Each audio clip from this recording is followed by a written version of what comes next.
Olá, galerinha, tudo bem com vocês? Guilherme Campos aqui, professor de Educação Física da Rede Estadual do Maranhão. E nessa aula de hoje, do nosso projeto Fique em Casa Aprendendo, nós iremos dar continuidade a essas aulas de princípios do treinamento esportivo.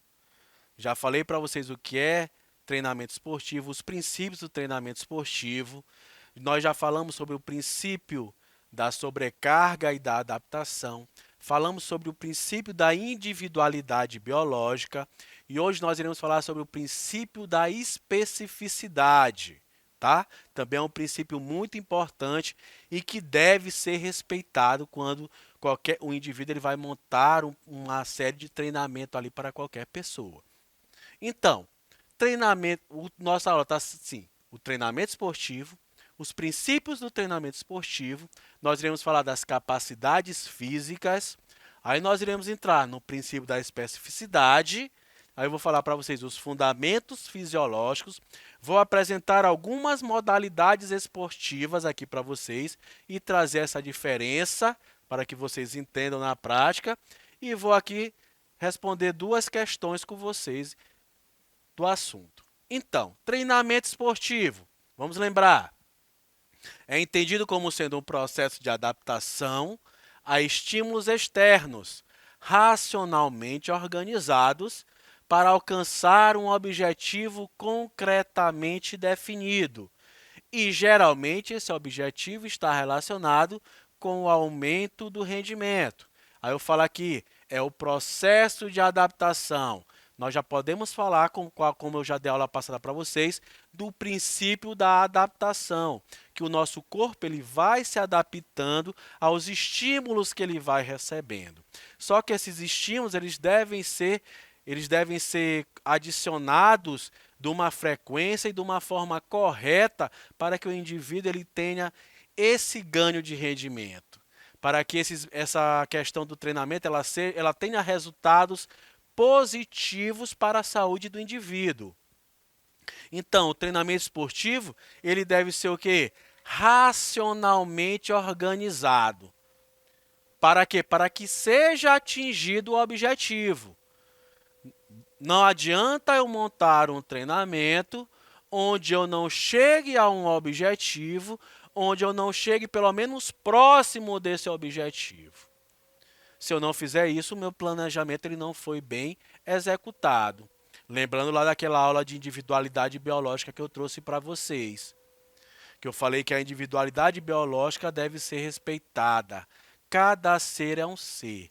Então, aquela fase do planejar, periodizar, avaliar, deve levar em consideração o indivíduo e entender que cada indivíduo tem a sua característica.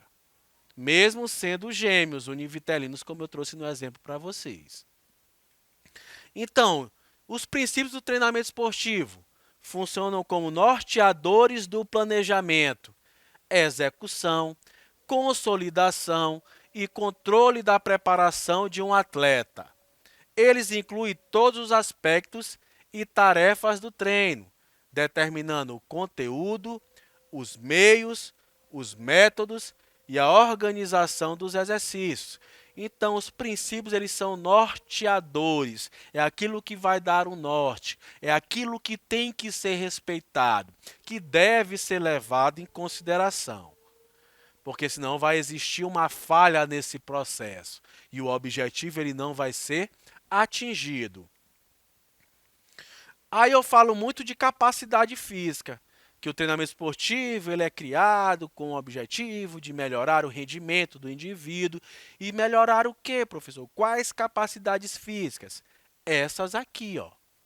A velocidade, a agilidade, a coordenação motora, o equilíbrio, a flexibilidade, a força, a resistência. Essa resistência pode ser resistência muscular localizada, pode ser uma resistência cardiorrespiratória.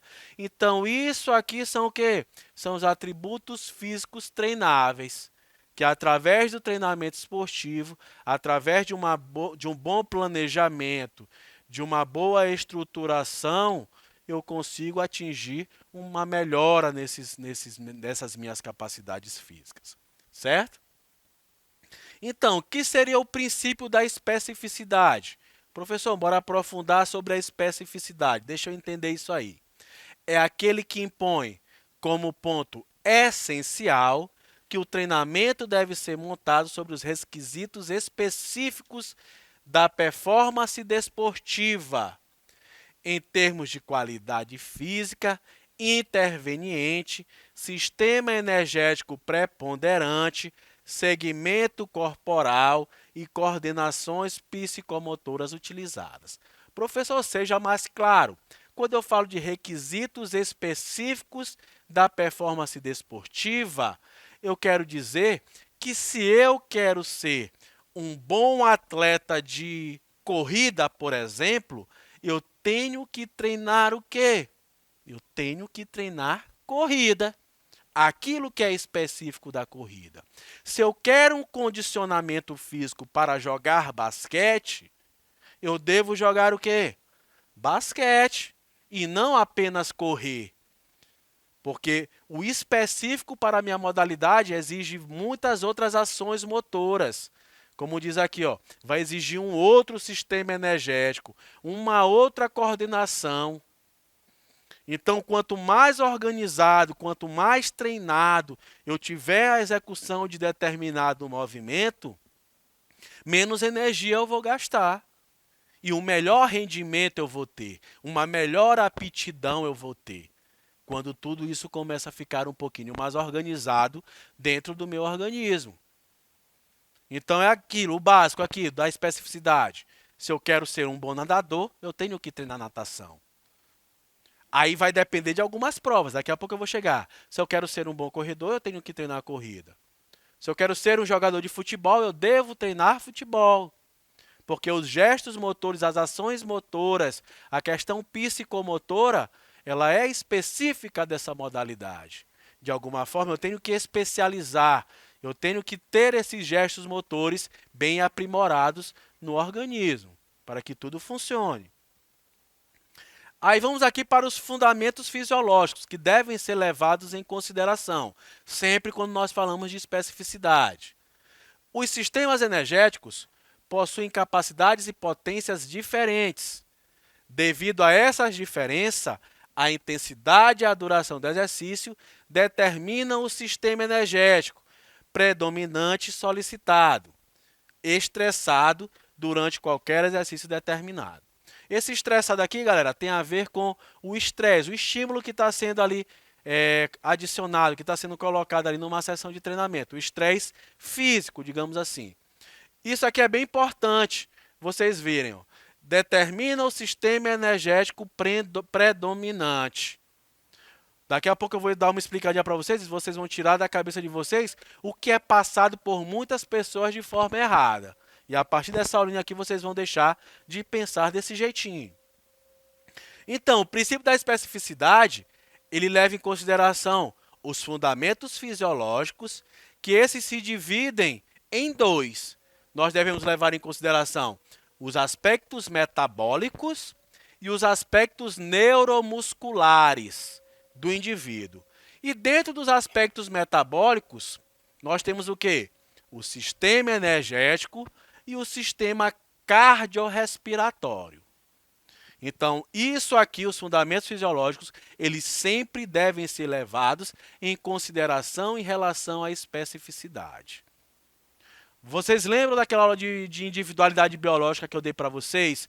Que eu falei, por exemplo, que eu falei do biotipo, que eu disse lá, se vocês visualizarem aqui, ó, olhem esses atletas dos 100 metros, que são aquelas corridas mais rápidas do atletismo.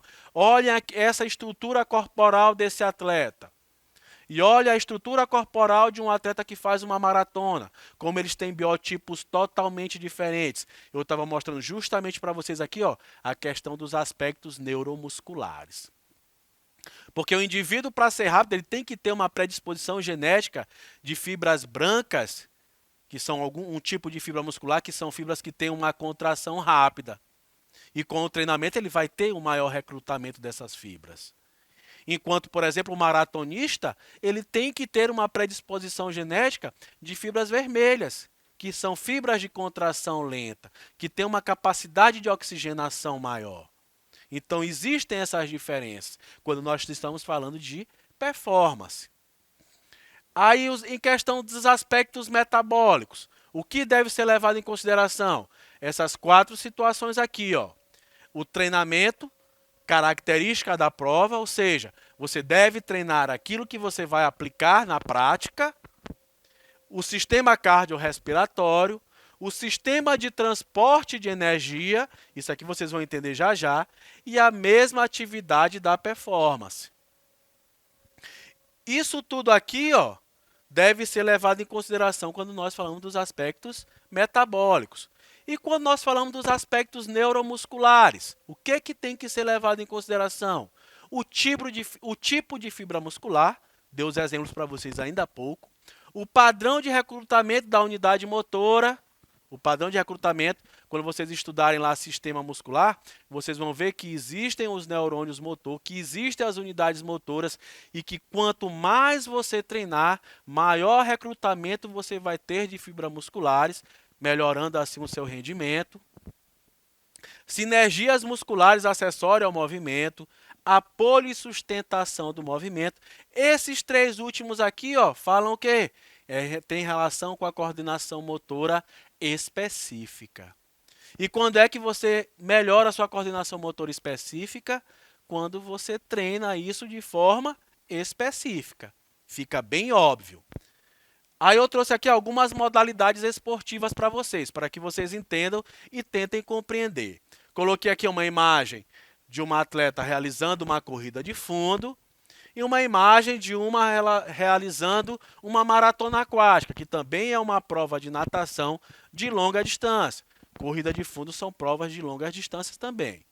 O que é que eu mostro aqui para vocês? Que mesmo sendo provas de longa distância, digamos que essa aqui vai participar de uma corrida de 10 km e essa aqui vai participar de uma maratona que é de 10 km, ambas utilizam o sistema cardiorrespiratório. Ali eles cobram demais, exigem demais do sistema cardiorrespiratório, mas o que eu posso afirmar para vocês aqui, sendo bem categórico, é que essa atleta aqui, ó, mesmo correndo 10 quilômetros, se ela não tiver nenhum treino de natação e souber nadar, obviamente, ela não vai conseguir nadar 10 quilômetros. Assim como essa atleta aqui da natação, que nada 10 quilômetros, se não tiver treinos de corrida, ela não vai conseguir correr 10 quilômetros, porque as ações motoras aqui são diferentes. Não são respeitados aqueles aspectos fisiológicos que eu elenquei para vocês ainda há pouco. Aí aqui eu deixo claro que para você ser bom em alguma coisa, você deve treinar aquilo que você vai fazer. Aí aqui eu trouxe para complicar mais um pouquinho. Eu trouxe aqui corrida. Não estou falando mais de 2 modalidades que são diferentes. Estou falando aqui, ó, de uma corrida de 100 metros, de uma corrida de 3.000 metros e de uma corrida de 42.195 metros. Por que eu trouxe essas imagens aqui? Para tirar da cabeça de vocês uma informação que vocês têm de forma errada. Que informação é essa, professor? Que o senhor está falando desde o início da aula. Geralmente as pessoas associam o exercício aeróbico a quê? Correr, nadar, andar de bicicleta. Essas são práticas aeróbicas. Eu vou fazer um aeróbico, eu vou ali correr. Aí aqui eu mostro para vocês que as práticas esportivas, se a gente voltar aqui uns 4 slides, não tem a ver com o sistema energético na qual vai ser utilizado. Seja mais claro, professor. Bem aqui, ó. Essa corrida de 100 metros, o atleta, ele não utiliza o sistema aeróbico. Eu não vou aprofundar, entrar em questão de lactato, se é alático, se é lático, não vou entrar nessas questões aí não. Só vou dizer aqui, ó, esses 100 metros não é uma corrida aeróbica. Mesmo sendo o quê? Mesmo sendo uma corrida. Os 3.000 metros já é uma corrida aeróbica. os 42 quilômetros, 195 metros, também já é uma corrida aeróbica. Uma bicicleta, por exemplo, uma natação, uma prova de natação. Os 25 metros da natação não é uma prova aeróbica. Professor, natação não é aeróbica? Não se tem a ver o sistema energético que vai ser utilizado com a prática esportiva que está sendo ali praticada no momento. Certo? Compreenderam isso? Depende muito da intensidade e do volume na qual está sendo realizada essa prática esportiva. Aí vamos lá. Em relação aqui às modalidades esportivas. Peguei aqui, ó, a equipe do Flamengo treinando aqui na sua preparação geral. A preparação geral, geralmente, ela treina de forma ampla todas aquelas capacidades físicas, né? Visando melhorar, ela não especifica ainda. Geralmente isso aqui acontece naquela fase de pré-temporada, né? Quando os atletas estão voltando de férias, eles têm as suas capacidades físicas melhoradas de forma geral. E depois, quando já começa a melhorar o condicionamento, que entra na fase competitiva, eles começam a entrar na ação motora, no gesto motor da prática específica na qual eles irão praticar, eles irão competir. Aqui no caso, o futebol, certo? Essa preparação específica aqui, ela acontece quando? No período competitivo. Quando acontece um aumento do treinamento, que? Específico. Precisa especificar para assim melhorar. Professor, então quer dizer que se eu quero melhorar a minha natação, eu não vou fazer uma musculação. Você deve fazer a musculação. Mas você deve priorizar, óbvio, o treinamento específico. Na fase específica, nessa fase geral aqui, ó, eles fazem musculação, eles fazem corrida, eles treinam todas aquelas capacidades físicas dele. Fica ali meio que nivelada a parte específica. Quando entra nessa parte específica aqui, o que acontece? A fase específica ela dá uma subida e a fase geral, o treinamento, a preparação geral, ela dá uma descida. Porque é importante o quê? Especificar. Certo? Aí as modalidades esportivas, está aqui, ó. Mais uma para ficar bem claro na cabeça de vocês. Eu trouxe ainda há pouco aquele slide da corrida. 100, 3.000 e 42 quilômetros. Maratonista corre 42 quilômetros. É chão. O cara precisa de uma boa resistência cardiorrespiratória. Precisa de muito para ele conseguir fazer isso. Então, eu boto aqui, ó, um maratonista e eu boto aqui Ronaldo Fenômeno, jogador de futebol. Aí, bem aqui, eu te afirmo o seguinte, que mesmo esse indivíduo aqui, ó, que é altamente condicionado, que tem a sua capacidade cardiorrespiratória elevadíssima, se ele for participar de uma partida de futebol junto com o Ronaldo Fenômeno, claro, se nós formos levar em consideração aqui essa época, esse indivíduo aqui ia cansar mais rápido do que Ronaldo Fenômeno. Mesmo o Ronaldo correndo ali uma média de 10 a 8 quilômetros na sua partida de futebol. E esse atleta aqui que corre 42. Professor, como é que é isso? Como é que esse atleta corre 42, Ronaldo corre só 10 e ele vai cansar menos? Porque aqui, Ronaldo treina a especificidade do futebol. Hora ou outra ele dá um sprint, hora ou outra ele salta, hora ou outra ele corre lateralmente, hora ou outra ele corre de costa. Então os gestos motores são o quê? São diferentes. Enquanto a corrida, o gesto motor ali fica praticamente um. É o mesmo. Certo? Compreenderam isso? Não tem como não compreender, né, pessoal? Vamos para uma questão aqui, ó. Qual o princípio do treinamento descreve que a prescrição do treinamento deve obedecer às características específicas da modalidade em questão? Tal especificidade compreende a via metabólica predominante, os grupos musculares, o regime de trabalho muscular e a modalidade de força utilizada para o gesto esportivo. Ficou bem fácil quando a gente vê aqui no enunciado mesmo características específicas da modalidade. Se você estudou, se você leu, você já mata no próprio enunciado, sem nem precisar ler demais. Então, é o princípio da saúde? Não. É um princípio da sobrecarga? Nós estudamos o princípio da sobrecarga na aula passada, não tem a ver. Princípio da manutenção? Esse princípio aqui nem existe. Princípio da individualidade biológica não tem a ver também. Princípio da especificidade. Essa é a resposta correta. Deve ser levado em consideração as características específicas da modalidade. Então, galera, eu vou ficando por aqui. Até a nossa próxima aula. Vamos para cima, hein?